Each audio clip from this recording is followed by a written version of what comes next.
name's Alice Lin. I'm 81 years old. Alice Lin has been telling her story I thought about ending my life. a lot lately. At my age, I do not have a second chance. The Southern California widow who cares for a disabled son befriended a stranger on a messaging app where, over time, he convinced her to wire him her life savings in a cryptocurrency scam. I went to the bank again and again, 7 times. Alice says the bank missed several red flags and opportunities to stop her. The bank says it tried. Only if they had done a little something to protect elders like me from being scammed, then I wouldn't be where I am now, an 80-year-old widow, left to pick up the rest of my life.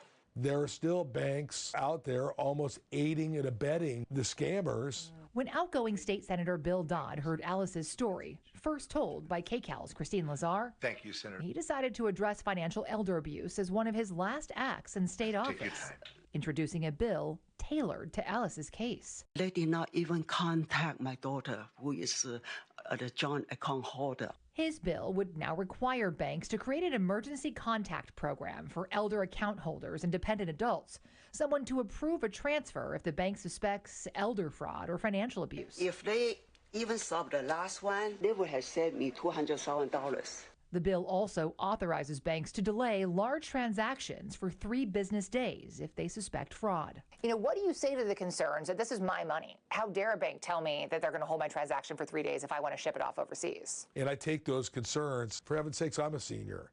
If you can't explain to your banker what you're doing there, they're protecting you by holding your money. The banking industry had its own concerns. Does the senior have a right to their own property?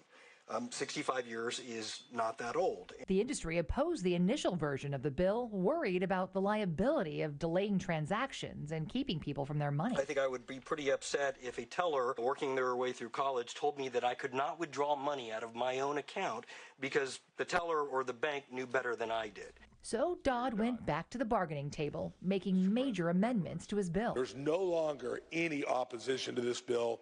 I respectfully ask for your aye vote. It passed with bipartisan support, thanks to amendments that limit the bank's liability. But even without opposition from the banking industry, it would surprise me if a federally chartered bank didn't challenge this law. Lobbyist and law professor Chris McCaley explains federal law protects national banks like Chase, B of A, and Wells Fargo from some state regulation, meaning this state law may not be enforceable for federal banks. For instance, when Alice sued her bank under a current California law, her bank had the case moved to federal court where the state law may not apply. What's the point of this bill then, if alone it doesn't actually have any teeth? It might start that conversation at the federal level and amongst other states. If, or more likely when, the state law is challenged, he says it could prompt Congress to enact a federal version of the state law, allowing Dodd to leave a lasting legacy for his last act in office. Do you think this will ultimately change policy across the country? I really do, because they want to protect their seniors as well. And that's the reason Alice says she continues to share her story. I don't want anyone, honestly, to go through what I've been through.